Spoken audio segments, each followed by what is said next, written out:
Broadcast Center, this is 22 News in Focus. Welcome to 22 News in Focus. I'm Ciara Speller. Joe Biden was sworn in as President of the United States amid political controversy, a struggling economy, and an international pandemic. The past 4 years have shown us how deeply divided our country is over many issues, culminating in an attack on the Capitol just 2 weeks before the change of administrations. And now many Americans, they're looking to Biden to lead us out of our troubles. But how can this be accomplished? So joining me today to discuss the Biden-Harris administration is political consultant Tony Signoli. Tony, as always, we thank you for being with us on the program. Absolutely. Thank you, Ciara. So we just want to get some background on Joe Biden and Kamala Harris. What is Biden's history in politics? It's an amazing history. You know, one of the youngest United States senators ever elected at 29 years old, 36 years as the United States senator from Delaware, and a significant chairperson or ranking member during that time in the Senate. He was the chair or ranking member of the Senate Judiciary Committee for some 16 years. He was 12 years at the helm of the Senate Foreign Relations Committee. So certainly significant domestic and foreign relations background and experience. And of course, 8 years as vice president to no less than Barack Obama, and coming in at the beginning of the Obama-Biden administration as the fellow at the helm of the economic recovery of the recession of 2008. So it's a significant background in American politics. Now, Tony, I want to ask you, is his experience in government going to be a benefit in getting his agenda accomplished? I think so. No question about that at all, Ciara. I mean, just from what I just described as a United States senator, what he did, what he endeavored, what he put on the books, he is one of the members of the United States Senate who certainly is credited with a significant number of massive legislative accomplishments. From Megan's Law, which a lot of people know and understand what that is and the impact of it, to laws strengthening issues against women. It's a significant body of work that he's accomplished as United States Senator and then as Vice President of the United States. I mean, this was a guy that almost was like a second Secretary of State. John Kerry, Secretary of State, actually said that about him at one point. A player who worked on the foreign stage for the benefit of the United States of America. But even the other piece of it, though, Ciara, quickly, is that this is a guy who's been through a lot of battles, personal and political. He's had a lot of losses. He's been tempered by fire, so to speak, tried by fire. And those losses, those hard battles, that tempers you for the toughest of things that might come at you now as President of the United States. And Tony, I want to ask you about Vice President Kamala Harris, her political background. We know that she's a woman of many firsts. We saw that all play out. But what does she bring to this administration? Gosh, a ton of energy, without a doubt. Someone that is the perfect partner for Joe Biden. She has strengths where he has some weaknesses. Certainly, as a United States Senator herself, and no less a United States Senator from California, where when you run in California statewide, I mean, that is a significant effort, a significant trial. I mean, it's like running in a small country. It's stunning what you've got to do to get elected and to stay in office there. And she ran successfully statewide for Attorney General and for United States Senator. She was a district attorney before Attorney General. She's got an awful lot of experience in being both an executive as the Attorney General of California and a legislator as a United States Senator. And so a vice president will be called upon to fulfill presidential duties should anything happen to the president. Now, there's been a lot of talk about Biden's age, things like that. Do you think that Kamala's background has her prepared for this role if she does need to step in as commander-in-chief?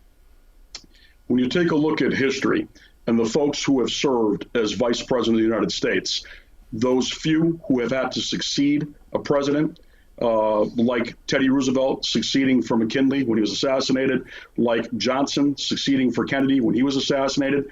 You know, if you look at the majority of vice presidents, Ciara, none of them had the kind of experience, or had a lot less experience, I should say, than Kamala Harris does. She's got, as I mentioned earlier, both executive branch as an AG of California and legislative experience. She's a hardened politician. She's got more experience than I would arguably say, gosh, 75% of the folks who have served in the role of vice president in the past. And I want to move now to President Biden's inaugural speech. I want to just have you compare his speech to the last inaugural speech that we heard. What are your thoughts on that? Wow.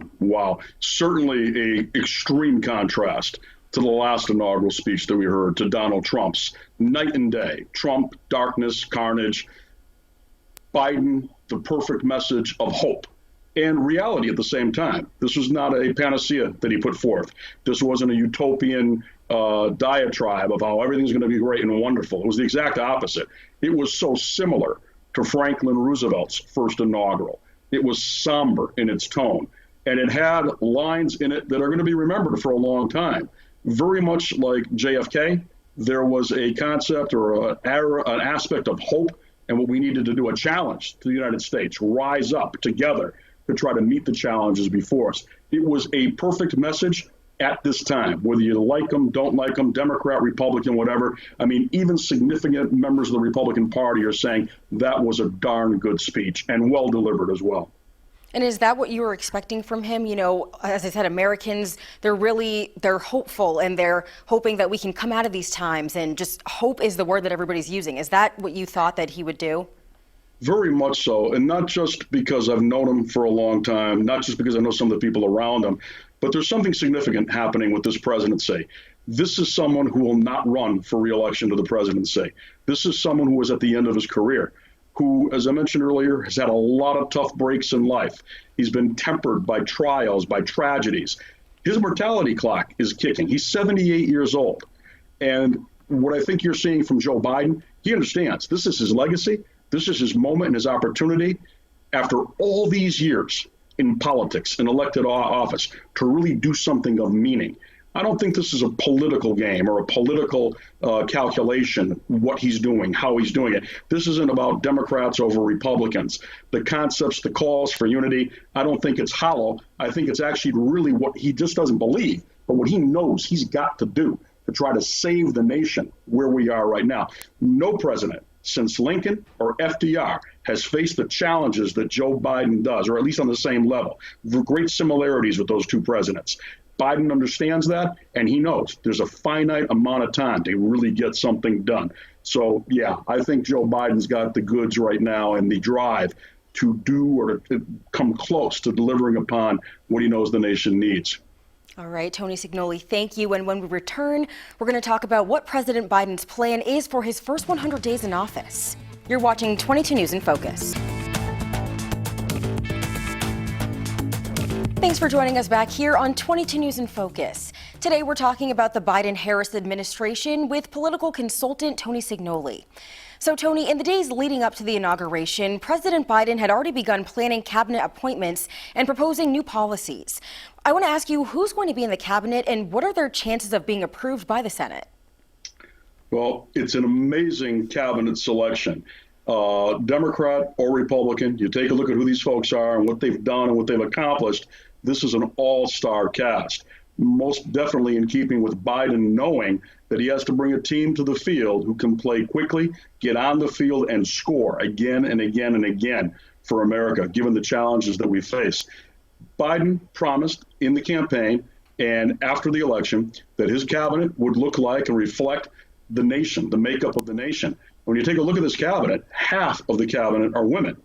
Most of the cabinet are folks of color. The first black Secretary of Defense, four-star General Lloyd Austin, the first Native American ever to serve in a cabinet, Deb Haaland, as Secretary of Interior. That may have impact on some Massachusetts and New England issues when it comes down to the needs of the tribal nations of our neck of the woods and some of the issues that they face with their ancestral sites, issues that have been held up forever. She may be someone that can be helpful with that. When you look at the fact that the first woman Treasury Secretary is Janet Yellen, no less the former head of the Fed, this is someone who's coming with her A game. For us locally, the fact that John Kerry, former United States Senator from Massachusetts, is going to be the U.S. climate envoy and national climate envoy. Here's a former Secretary of State, former United States Senator, former candidate for the presidency, who has got some significant chops, some significant kudos and credibility around the planet. Someone who can talk on a one-to-one basis in Spanish or in French to his counterparts in some nations. Marty Walsh, the mayor of Boston, for Secretary of Labor. Holy smokes. A guy who's got a lot of contacts in Western Massachusetts. Pete Buttigieg, Secretary of Transportation, someone who wants to hit the ground running and who's listening to a lot of these transportation ideas that have come up from Chairman of Ways and Means, Richie Neal, to his friend, Buttigieg's friend, a guy he served with in the Obama administration, Eric Lesser. Might that mean high-speed rail gets onto the agenda? And take a look at this piece just announced, and that's that Massachusetts Department of Transportation Secretary, Sharon Pollack, will be the Deputy Administrator of the Federal Highway Administration. That has impact that could be positively good and possibly beneficial to Massachusetts, especially Western Massachusetts. Quentin Paltry being Deputy Commissioner of Commerce. These are some amazing folks. That California Attorney General, Xavier Becerra, will be the Secretary of Health and Human Services. With his background, that is really important. Miguel Cardona, of Connecticut, right here, just over the border from us, from the wwlp borders, the Secretary of Education. And I could go on and on. It is an amazing cabinet array. I don't think we've seen a cast of characters, a cast of players like this as ready to take the field and play in a long time. To your other question, will they be confirmed? I believe so. I think that there will be some Republicans, certainly the Jim Jordans of the world, the Hawleys, maybe Ted Cruz, who will fight on some of them. But they know that this is a United States Senate, Democrat and Republican, who understand that this cabinet has got to hit the ground running. Because even if you're a Republican member of the Senate, even if you're one of the folks who voted not to confirm the election of Joe Biden, you know that the state you represent, the people you represent, need this team going to work in the battle of all battles. That's COVID. It affects every member of the United States Senate, every member of the United States House. So I think confirmations are going to be there. I don't think there's going to be a big fight on any of these, including Merrick Garland for United States Attorney General. Yeah, so a lot of Massachusetts connections, a lot of New England connections, like you just said. Of course, always a sense of pride when it's people who are from your neighborhood. So love to see that. And I want to ask you, so what is Biden's 100-day plan? There's a lot of spending involved in the trillions of dollars. It is amazing, and I'll try to give the shortest answer I can. We've already seen so much of the 100-day plan. The first 17 executive orders taken right after he was sworn in as President of the United States. Another dozen or so the day after that. Stunning.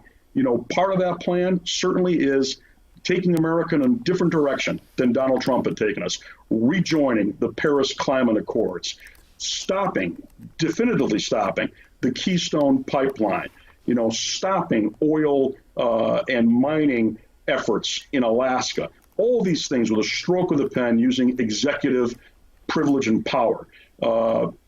That is amazing what he's done there. But the plan itself, the 100 days, as we know, it's to vaccinate 1 million people a day, 100 million folks in the first 100 days. That is a tall order. We know already that there's some controversy. Was there a plan in place? Was there not a plan in place? Is Biden and team starting all over again from ground zero, or is there tatters of a plan that they can take and move forward with? That's a tall order. Parts of that, my goodness gracious, that incredible COVID response, that massive, the millions that are part of the $1.9 trillion plan that we're talking about, well, $130 billion goes to education for school districts that as you read the details, it sounds like he's talking about Holyoke, Massachusetts, or Springfield. It sounds like he could be talking and understanding the needs and the difficulties of Worcester and Shrewsbury. Funding for school systems to protect teachers, to do what can be done above and beyond, to have FEMA dollars restored to some of these school districts as quickly as possible. It is so extensive. I could probably talk about it for an hour. One key thing, and I think we've seen it in the first few days of the administration, Biden is explaining it patiently, carefully, and in a manner that most people can try to understand, because your eyes would glaze over, Sierra, if you read the whole thing. The average person probably can't comprehend it all. And to Biden's credit so far, he's explaining it piece by piece and why it's so important that the United States Congress back him on this and give him those dollars he's looking for. All right, Tony, we're going to take a quick break, but when we return, what can the new administration do to address the concerns of a divisive nation? You're watching 22 News in Focus.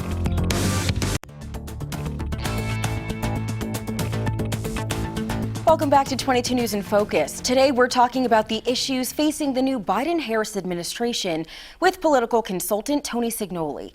Tony, the attack on the Capitol shocked many Americans and our allies around the world, something that's probably going to be in history books and that we'll learn about in the future. The investigation is showing that the attack may have been planned, and the information was available on many right-wing social media platforms. For most of us, it was disturbing to learn that some of the insurgents are former and current police and military with extensive tactical training. So I want to ask you, how did intelligence and law enforcement fail in being prepared for that incident? Well, I think as these investigations go on, both a congressional investigation and a variety of different law enforcement agencies that are ripping into this, taking a look at this, trying to piece it all together, we're going to learn a lot more as this goes on. But where did they fail? Obviously, in not being prepared. Obviously, in a concept or a thought that perhaps comes from some systematic insanity, some off-the-wall thought from law enforcement in place at the Capitol that these folks were going to be exercising their First Amendment rights. They weren't. This was sedition, plain and simple. This was not members of the Republican Party, Martha and George coming in off the farm, from East Oshkosh, Wisconsin, to protest peaceably. These were bad people. These were members of white supremacist groups. There were a lot of bad folks here. And for those, to your question, relative to those who attended, who participated, who were former or current members of military or law enforcement, this is a huge issue for those law enforcement agencies that these folks belong to, current or past. Same with military. This is something that bears an incredible investigation, and there's got to be retribution. There's got to be a cost to pay for this. This was not First Amendment protest. This was sedition. This was an attempt to overthrow democracy in the United States government. And can I have you touch a little bit on these organizations? We heard earlier that two people from Massachusetts actually were taken into custody for their involvement, and they're part of an organization. Can you just tell us a little bit about these? Sure.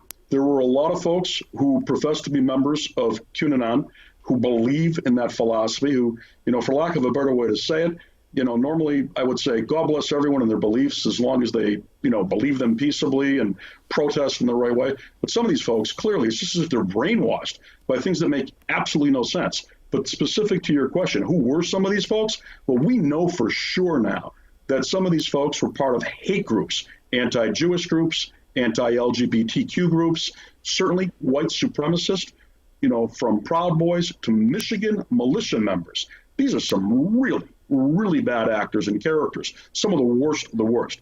These weren't members of the Nevada Republican Party or the folks coming on in from upstate New York who might be members of the Republican State Committee. This was not Ma and Pa Republican or others. These are some really bad organizations who have been tracked by U.S. law enforcement for years and years. So what do you think the issues were that compelled them to attempt to overthrow the government?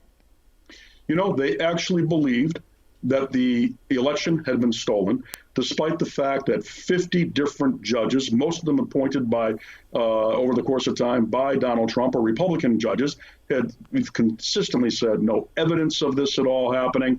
They bought into a great lie, a conspiracy lie, that was just astonishing, that the election somehow was stolen. You've got significant Republican governors and secretaries of states, election commissioners, many of them Republican, the majority of them Republicans from those key states, like Georgia, like Pennsylvania, like Michigan and Iowa, saying no way. This was counted and recounted and recounted. All protocols were in place. Nothing happened. There was no stealing of this election. But these folks believed it. They were fed it enough through certain specific algorithms on social media.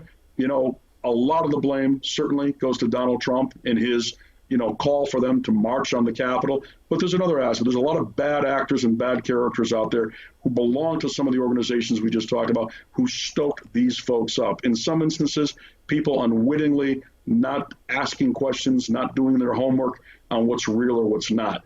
And it's unfortunate that this is what's happened. It's stunning, and it shocked the world, very much so. Tony, I want to ask you now, what other issues do Americans want the new administration to deal with right away? Certainly dealing with this war, COVID-19. You know, the fact that 400,000 Americans have perished, as many people who has died in World War II. This is job one. It's number one. It affects absolutely everything. The unemployment numbers, the destruction of small businesses and entrepreneurs all over America. That's one of the key things that's in Biden's COVID plan. $500 billion aimed directly in one way or another at the small entrepreneur, providing grants and loans and making money available for thousands and thousands of 500,000 small businesses throughout America. Throughout America, whether you're a Republican or a Democrat, you want access to that money. You want that help. You want your city government getting FEMA reimbursement as if there was a major catastrophe in your community. And this is a major catastrophe. Americans right now want the basics. They want to be safe.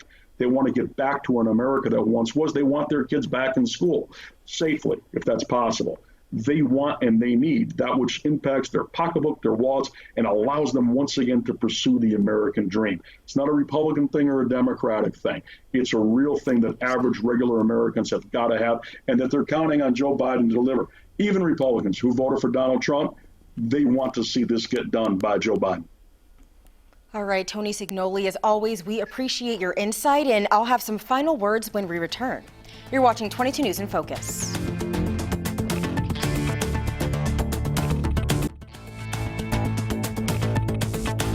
You've been watching 22 News in Focus, and today we've been talking about the future of the Biden-Harris administration with political consultant Tony Signoli. Tony, we thank you so much for joining us on the program and providing your insight. Thanks, Ciara. Great questions. Thank you.